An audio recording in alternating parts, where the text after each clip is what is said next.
मैं जोगेंद्रनाथ मंडल हूं। संभव है कि आप लोगों ने मेरा नाम नहीं सुना होगा, क्योंकि इतिहास लिखने वालों ने मुझे जानबूझकर हाशिए पर डाल दिया है। लेकिन हमेशा से ऐसा नहीं था। एक समय मैं सामाजिक और राजनैतिक पटल के केंद्र पर था। मैं वंचित वर्ग का बड़ा प्रतिनिधि और डॉक्टर अंबेडकर के साथ प्रभावी नेता था।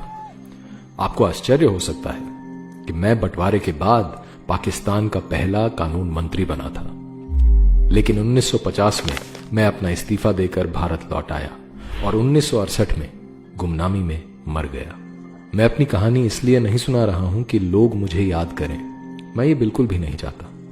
सच तो यह है कि मैं अपने जीवन को भुला देना चाहता हूं। मैं ये कहानी इसलिए सुना रहा हूं क्योंकि इतिहास अपने को दोहराने की फिराक में है।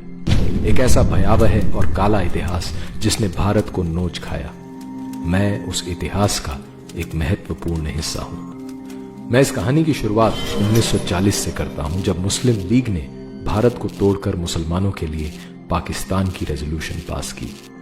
उस समय मुसलमानों के एक बड़े वर्ग को छोड़कर किसी ने इसे गंभीरता से नहीं लिया, लेकिन 2-3 साल में ही स्थिति बदल गई और पाकिस्तान की बात हर जगह होने लगी। पाकिस्तान बनाने के लिए जरूरी सारे मोहरे आजमाए जा रहे थे। उसी समय हिंदू शेड्यूल कास्ट राजनीति भी उफान पर थी।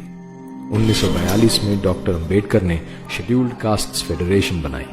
मैं फेडरेशन के सबसे प्रभावी नेताओं में से था।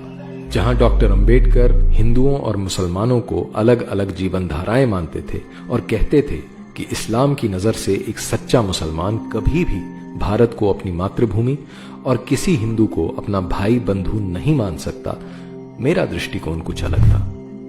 मैं समाज को केवल राजनीतिक और आर्थिक आधार पर देखता था।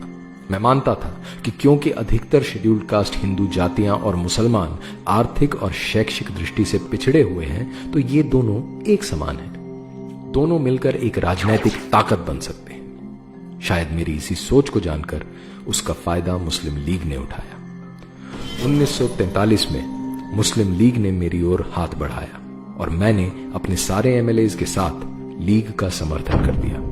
मुस्लिम लीग के नेता मुझे आश्वस्त करते रहे कि पाकिस्तान में शेड्यूल्ड कास्ट हिंदुओं को सामान्य से भी ज्यादा अधिकार होंगे। तथापि मैं समझता था कि पाकिस्तान की मांग केवल सौदेबाजी के लिए है। मुसलमान देश को तोड़ने के लिए कभी तैयार नहीं होंगे। इसी सब घटना चक्र में 16 अगस्त 1946 का काला दिन आ पहुंचा, जब मुस्लिम लीग ने कलकत्ता में डायरेक्ट एक्शन किया। हिंदुओं का भयानक नरसंहार हुआ। गुस्साए हिंदुओं ने मुझे मुस्लिम लीग से अलग होने को बोला, लेकिन मैंने न केवल समर्थन जारी रखा, मैंने शेड्यूल्ड कास्ट हिंदुओं को दंगों से अलग रहने को बोला। इससे हिंदुओं का नरसंहार आसान हो गया। अक्टूबर में नोवाखाली में डायरेक्ट एक्शन हुआ। मेरी खुद की जाति सहित शेड्यूल्ड कास्ट के हजारों हिंदू मारे गए। हिंदुओं का धर्म परिवर्तन और हिंदू महिलाओं के बलात्कार हुए।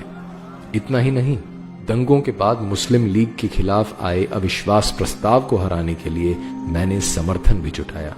बंगाल जलता रहा, लेकिन मैं मुस्लिम लीग का साथी बना रहा। 14 अगस्त 1947 का दिन भी आ ही पहुंचा, जब मेरी राजनीतिक समझ के विपरीत मुस्लिम लीग पाकिस्तान बनाने में सफल हो ही गई। भीषण हत्याकांड हुआ। देश भर के हिंदुओं ने मुझे बुरा भला कहा, लेकिन मैं लीग और पाकिस्तान के साथ बना रहा।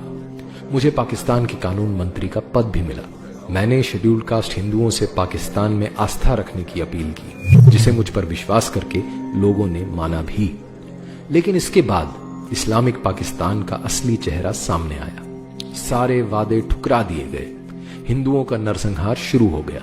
हिंदू महिलाओं के बलात्कार, घर जायदाद लूटना, जबरन मुसलमान बनाना आम बात हो गई।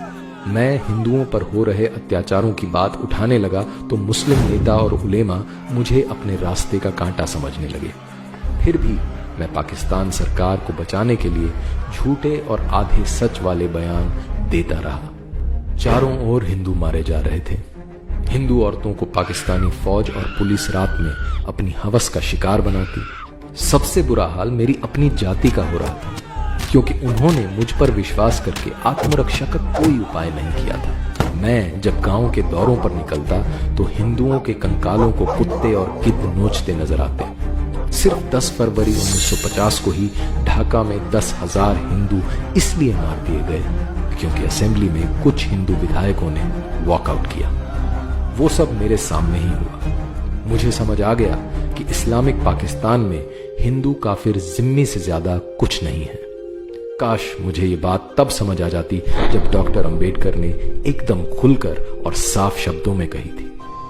लेकिन तब मुझे समाज का सांस्कृतिक पहलू नजर नहीं आता था। समाज को केवल राजनैतिक और आर्थिक चश्मे से देखने की आदत थी। बहरहाल अपना सब कुछ लुटाकर 8 अक्टूबर 1950 को मैं पाकिस्तान में अपना इस्तीफा देकर अपने देश भारत लौट आया, लेकिन छोड़ आया उन हिंदुओं को मरने और बदतर जीवन जीने के लिए जो मेरे मिथ्या स्वप्न की भेंट चढ़ गए।